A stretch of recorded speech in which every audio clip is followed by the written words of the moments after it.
دوستان عزیز رفته نواری کنسرت بچه این من نمیتونم اینه میتونم خیلی همین خیلی آبی گرم دهیم برادرها یا آبوزی بریم کو چی گفت یک آبی گرم رفتیم خونه اکای یوسف میدیم در آبی گرم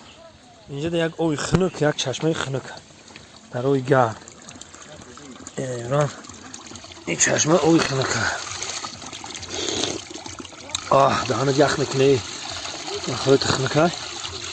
هم موجود چشماش آبی گرمه این آبش آبی خنک منت شفا خداوند بزرگ این نعمت برای ما آفریده باید بخریم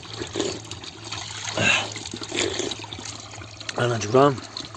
انا دوستان عزیز لبی بحری سانتودا دو لبی بحر دایمینه با همه برادرها استراحت لبی بحری سانتودا دو اینه گیش سانتودا دو بده اسمش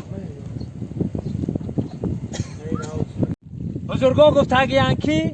گر شناور نیستی پا بر لبی دریا نمان حالا که ما برادر نمیخیر نکنم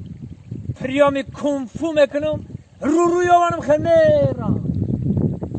ما این گپا رو کن در افسانه ها شنیدگیم باور نمیکنی؟ نه کوچکل میرفته باشتم ما ببینم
دیدیک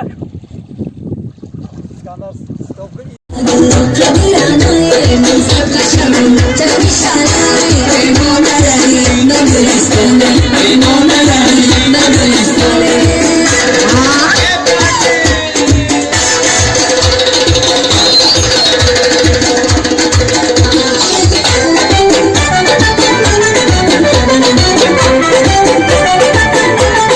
این برادرها در دره حوالی ما این ها یک کدوش دیگه کدو رو 10 کیلو میبرویه من دیدم یه خونه نمیشیده مسجد پدر امام اینا دهقونیاش